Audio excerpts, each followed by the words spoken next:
Ok, bonjour tout le monde et bienvenue à ce sixième Radioscope.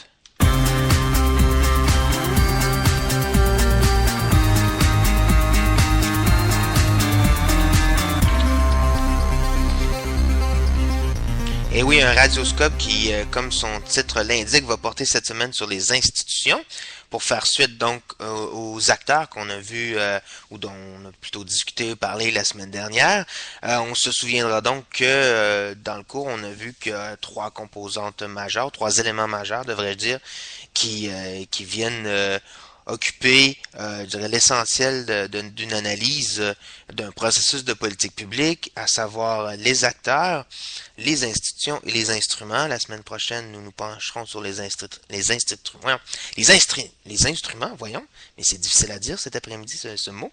Donc les instruments la semaine prochaine, mais cette semaine, donc on se concentre sur les institutions. Je disais donc que les institutions font suite à ce qu'on a vu au sujet des acteurs la semaine dernière, mais justement pour faire un peu cette transition-là, je passerai tout de suite avec une question qui m'est envoyée donc sur les acteurs en fait. Donc peut-être un petit suivi de ce que je disais la semaine passée. On me dit pourquoi dans une situation donnée de politique publique faut-il se contenter d'analyser les acteurs explicites et ne pas inclure dans la dite analyse les acteurs implicites souvent déduits dans l'ombre. S'agit-il d'un élément à être étayé par des faits vérifiables, empiriques, à des fins de justice d'analyse? En fait, donc oui et non. C'est que comme on voit, quiconque a fait de la recherche, l'analyse, c'est très bien que on ne peut analyser que ce que l'on observe. On ne peut donc pas tirer de conclusion sur des éléments quels qu'ils soient, que l'on suppose, que l'on devine, que l'on extrapole. Parce que lorsqu'on fait de la recherche sur des éléments qu'on extrapole, il n'y a aucune donnée qu'on peut aller tirer de ces éléments-là. C'est comme s'ils n'existaient pas. Si on ne les voit pas, c'est comme s'ils n'existaient pas. On ne peut pas prétendre que des éléments que l'on veut étudier et analyser existent si on ne peut pas les observer d'une manière ou d'une autre. Donc, évidemment, là, vous me direz, ouais, mais ceux qui ont étudié les trous noirs, les neutrinos, tous ces micros, c'est très, très, très micro ces éléments physiques, les ont quand même pas vus, mais ils les ont étudiés. Alors, ça, vous avez à la fois raison et pas raison. Ils l'ont pas vu de leurs yeux, mais et oui, ça avait d'abord été théorisé, c'est vrai. Ce qui est permis de faire d'ailleurs en analyse des politiques publiques. On peut théoriser que tel groupe ou tel groupe devrait être normalement des acteurs dans un processus de politique publique. Mais ce qu'on va vouloir faire dans notre analyse, c'est faire ce qu'on a fait dans l'analyse des neutrinos et d'autres microparticules comme celle-là, c'est-à-dire de se doter des outils d'observation nécessaires pour vérifier si effectivement ces acteurs-là ont été des acteurs dans le système ou non. Donc, on ne va pas extrapoler. On peut théoriser, mais on va devoir avoir les outils de mesure pour aller observer ces éléments-là. Bon, évidemment, vous me direz en physique, on se développe d'immenses appareils comme ce qu'on retrouve au CERN en Suisse. En politique publique, évidemment, on ne va pas se développer des microscopes géants ou des télescopes géants. Par contre, on va avoir, on a des instruments d'observation, des instruments de mesure qui peuvent être, par exemple, des questionnaires, hein, voilà, qui peuvent être aussi l'analyse documentaire, qui peuvent donc toutes sortes d'éléments comme ceux-là qui peuvent peut-être des sondages, mais qui peuvent être à la fois quantitatifs, qualitatifs, mais des instruments qui nous permettent de faire ces observations-là. Donc,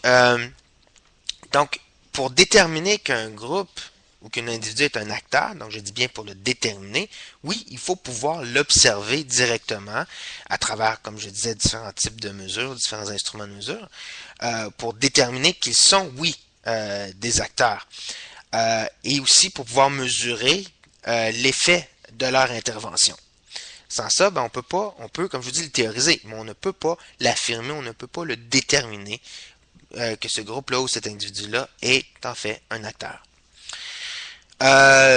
Donc, ce sera également un peu la même chose pour les institutions. Hein, c'est-à-dire que pour déterminer que tel élément est une institution plutôt que tel autre, il faut pouvoir également, on peut le théoriser comme je disais, mais il faut pouvoir l'observer d'une manière ou d'une autre à travers bon différents outils de mesure, différents outils d'observation que l'on s'en donnera pour faire cette analyse-là, faire cette observation-là.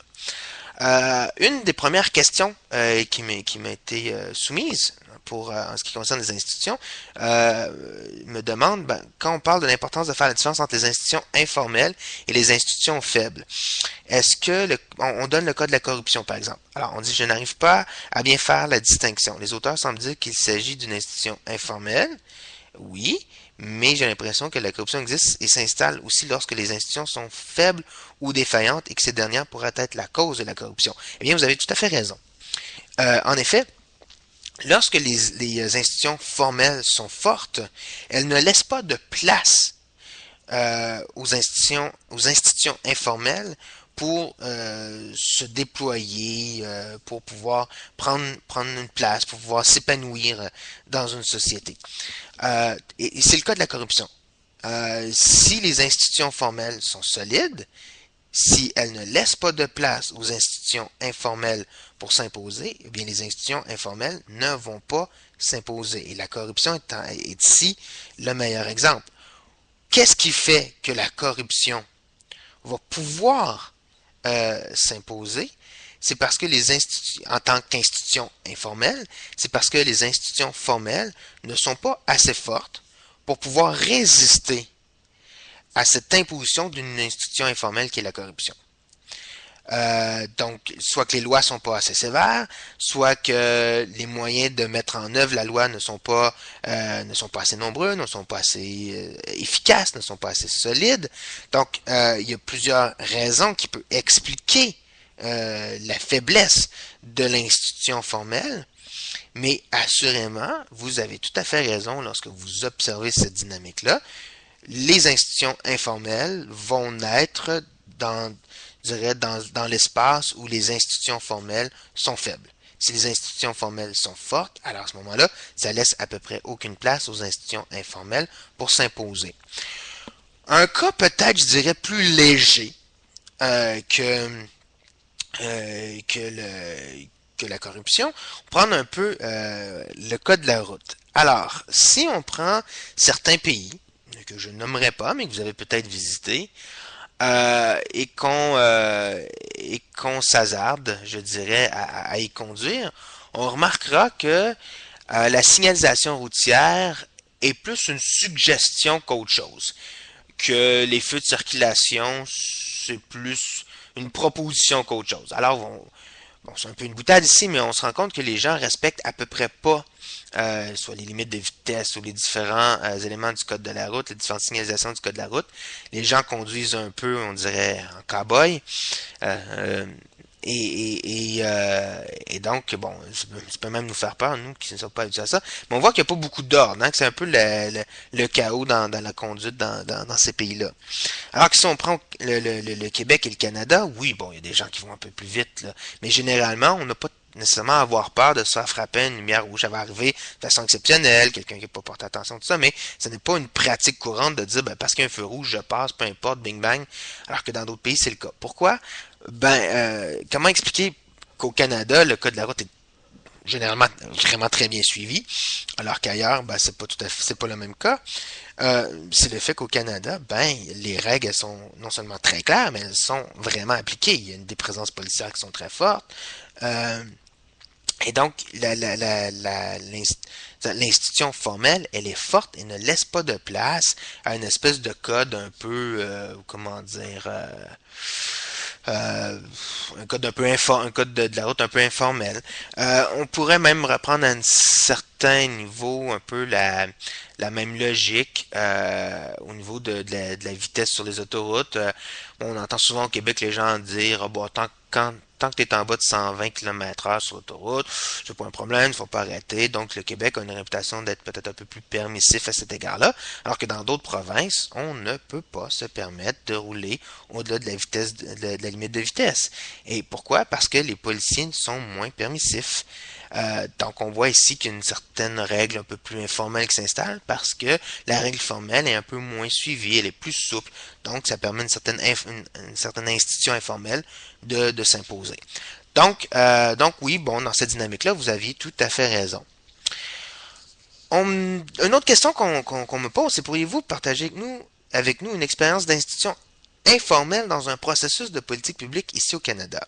S'il existe une contradiction entre une institution informelle forte et une institution formelle faible, laquelle doit prévaloir dans le processus de politique? Bon, écoutez, d'abord, prenons un exemple. Moi, je vous dirais, ben, le lobbying est une institution informelle.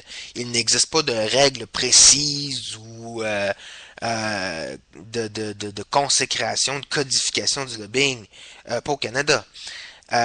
Mais il s'agit d'une pratique qui s'est effectivement institutionnalisée au Canada comme aux États-Unis. En fait, je devrais dire aux États-Unis comme au Canada. On sait très bien que les politiciens sont constamment soumis à l'influence de ces lobbyistes.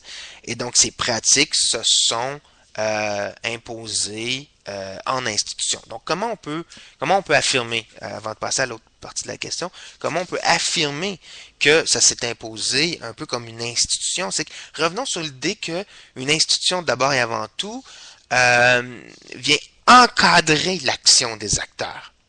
Ça fait un peu redondant, mais au moins ça a le mérite de bien expliquer ce qu'on veut dire. Une institution est là pour guider l'action des acteurs, venir encadrer, constituer un cadre d'action des individus dans un processus de politique publique. Et ça de différentes façons, que ce soit au niveau des valeurs. Les individus agiront de telle façon parce que c'est dans les valeurs de ces individus-là de procéder ainsi. Donc pourquoi, par exemple, un groupe comme le Conseil du patronat ne fera jamais d'action d'éclat du style aller afficher de grandes affiches sur le pont Champlain à Montréal ou le Parlement à Ottawa? Ben, tout simplement parce que ça ne fait pas partie des valeurs de ce groupe-là. Alors que ça fera partie des valeurs d'un groupe comme Greenpeace, des actions d'éclat. Et donc, on peut s'attendre à ce genre d'action-là de la part des groupes comme Greenpeace parce que ça fait partie des valeurs qu'ils portent. Et ici, je le dis sans jugement aucun, évidemment. On va parler également d'institutions qui viennent encadrer l'action des acteurs en termes de règles. C'est sûr que oui, il peut y avoir des manifestations, des protestations, mais ces protestations-là se font dans le cadre de règles. D'abord, ne serait-ce que la loi constitutionnelle qui protège le droit d'association. Alors, ce qui fait que les policiers ne peuvent pas juste impunément venir réprimer n'importe quel groupe. Bon, je vous entends déjà dire oui, mais regardez ce qui s'est produit l'an dernier pendant les manifestations d'étudiants. On verra quand même que les policiers n'ont pas chargé les étudiants ou les manifestants à tout coup. Les gens ont quand même eu la liberté de marcher avant qu'il y ait certaines arrestations qui étaient souvent dues à des débordements. Donc qui mettaient à ce moment-là la sécurité publique un peu en jeu. Mais bon, il reste qu'il y a des règles qui permettent, effectivement, qui garantissent des droits d'association, de manifestation. Donc, ce qui nous permet, pourquoi aussi des groupes, par exemple, un autre exemple, pourquoi des groupes au Québec, pourquoi des groupes environnementalistes vont faire des représentations auprès du BAP? C'est parce que le BAP représente une institution où, lorsqu'on veut s'opposer à un projet, on peut exiger que ce projet-là soit mis à l'étude au BAP. Et là, à ce moment-là, le BAP en tiendra des audiences publiques. Donc, on voit différents exemples à la fois d'institutions liées plus aux valeurs, d'autres plus aux règles, plus d'institutions matérielles, qui viennent montrer comment l'institution agit sur l'action des acteurs. Et donc, pour revenir ici à mon exemple du lobbying. Le lobbying, c'est une institution informelle, oui, mais qui vient encadrer un peu l'action de certains groupes d'intérêt qui n'ont pas nécessairement les moyens, qui n'ont pas nécessairement, je dirais, l'intention eux-mêmes de représenter leurs propres intérêts et donc ils vont faire affaire avec des lobbyistes. Et ces lobbyistes-là savent très bien comment agir pour influencer les politiciens. Maintenant, ce qui est intéressant dans le cas du lobbying, qui est une institution informelle, c'est que le gouvernement, enfin plusieurs gouvernements au Canada, devrait dire, dont le gouvernement fédéral, se sont dotés de règles formelles, donc d'institutions formelles, pour tout de même venir encadrer cette pratique-là. On n'a qu'à penser au registre des lobbyistes, justement, qui fait en sorte que tous les lobbyistes qui veulent exercer le métier doivent être reconnus dans le registre des lobbyistes, doivent être inscrits au registre des lobbyistes. Et s'ils ne sont pas inscrits au registre des lobbyistes, ils ne peuvent pas pratiquer ce genre d'activité au Canada. Bon, peut-être certains le font sans être inscrits, je ne sais pas. Mais la règle est qu'il faut être inscrit au registre pour pouvoir mener ce genre d'activité.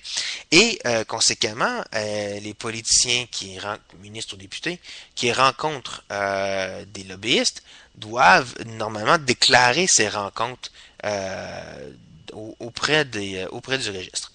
Donc, tout ça pour donner une certaine transparence dans les activités d'influence auprès du politique. Donc, une règle formelle qui vient, dans le fond, encadrer en partie une institution informelle. Donc, quelque chose d'assez intéressant.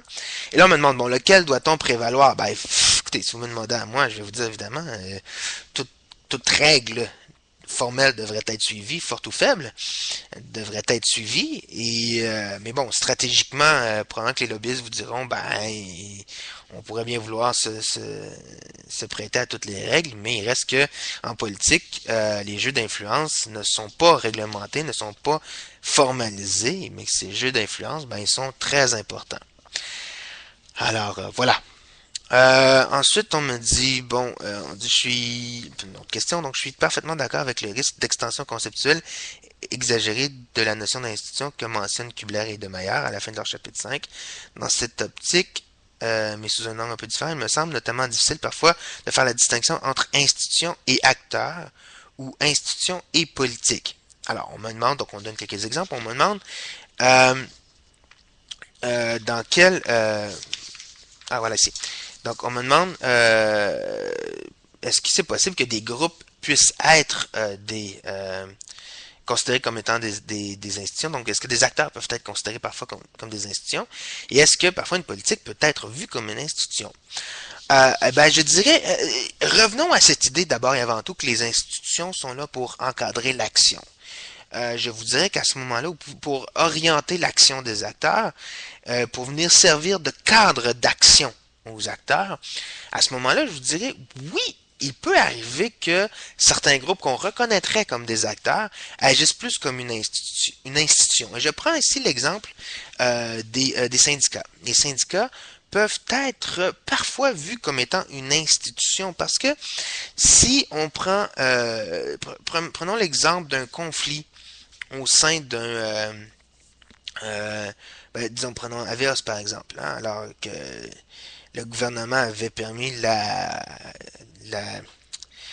pas la dénationalisation, mais la privatisation, voilà, d'Air Canada, mais une des conditions de cette privatisation-là était de maintenir le contrat avec Avios.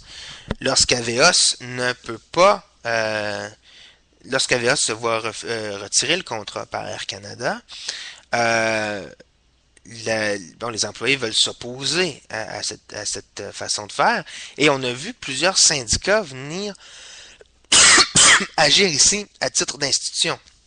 C'est-à-dire que Avios, plutôt que de s'en aller directement vers le gouvernement, ont fait passer leur action à travers le syndicat, à travers des centrales syndicales, parce que il y a plus de force.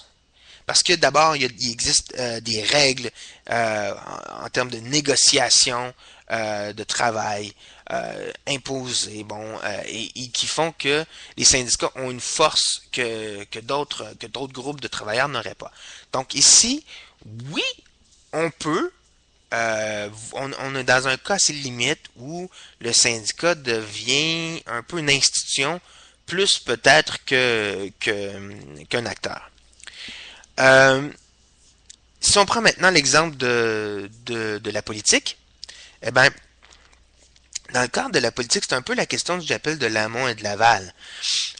Oui, effectivement, lorsque un gouvernement voudra développer ou mettre en œuvre une nouvelle politique, euh, il cherchera d'abord à voir s'il n'y a pas des politiques qui viennent un peu, qui viennent jeter des bases sur le problème ou qui interviennent d'une façon ou d'une autre dans ce problème. Et à ce moment-là, le gouvernement voudra chercher à faire une politique qui ne viendra pas entraver les politiques déjà existantes, ou encore les politiques auront peut-être mis en place des programmes ou des règles, ou même fait adopter des lois qui vont obliger l'élaboration d'une nouvelle politique à s'y conformer.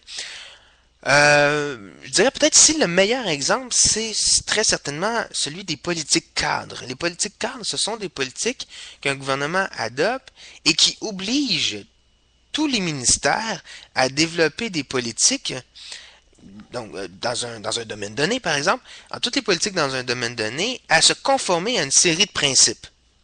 Alors à ce moment-là, une fois que la politique est adoptée et mise en œuvre, elle agit pour les autres politiques comme une institution et non pas comme un instrument ou comme un autre type d'élément. Parce qu'elle vient véritablement définir le type d'action qui est possible ou non à développer dans la politique publique. Un exemple, c'est la politique cadre sur le développement durable du gouvernement du Québec, qui impose des objectifs clairs à toute politique qui touche de près ou de loin aux questions de développement durable. Et donc, que ce soit en matière de transport, en matière de santé, on verra que les politiques qui sont développées dans ce cadre-là doivent adopter des objectifs qui se conforment aux objectifs imposés par la politique cadre sur le développement durable. Et donc ici, on dira que oui, la politique cadre agit comme une institution. Euh, et là, on me demande, dans une autre question, en conséquence de ces remarques, il me semble difficile de comprendre pourquoi Kubler et de Maillard écrivent à la page 142 qu'ils adoptent des institutions surtout matérialistes. Donc, ils disaient oui, la définition de l'institution est certainement moins large dans l'institutionnalisme historique que dans le néo-institutionnalisme sociologique, mais est-ce que c'est pas exagéré de parler, disons, d'une définition matérielle? Bon, moi je vous dirais, ça dépend un peu comment on veut définir ce qu'est une institution matérielle ou ce qu'est le matérialisme. Évidemment, ici, Kubler et Maillard, lorsqu'ils parlent de l'approche matérialiste ou lorsqu'ils parlent d'un institutionnalisme matérialiste, euh, ils vont parler de ce qui est tangible, c'est-à-dire des sanctions, des lois, des structures comme la bureaucratie ou le Parlement. Et donc, en ce sens-là, oui, on peut dire que le néo-institutionnalisme historique est d'abord une approche matérialiste parce que ce que cherche à comprendre le néo-institutionnalisme historique, c'est comment les structures ont évolué à travers les époques. Ça peut être à travers les années, à travers les décennies, peu importe.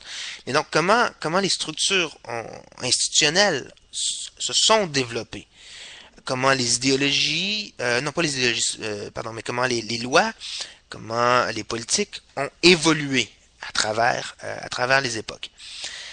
Et donc, si on définit le matérialisme de cette façon-là, évidemment, ben oui, ça demeure une approche matérialiste. Maintenant, on peut voir le matérialisme autrement. On peut le voir aussi comme étant, c'est-à-dire avoir une vision plus réduite de ce qu'on veut dire, ou plus limitée de ce qu'on entend par matériel, et le limiter peut-être à, je dirais, des structures très tangibles. Par exemple, à un ministère, à une agence, etc. Et à ce moment-là, oui, là, on aura raison de dire que c'est un peu réducteur de lier le néo-institutionnalisme historique seulement à une approche matérialiste.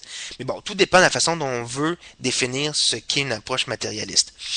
Par contre, je disais, moi, ce qui est peut-être encore plus important ici, c'est de bien concevoir le fait que les néo-institutionnalismes ne sont pas des approches mutuellement exclusives. Donc, c'est pas parce que vous réclamez, par exemple, du néo-institutionnalisme historique que ça vous empêche d'adopter des concepts qui relèvent du néo-institutionnalisme sociologique.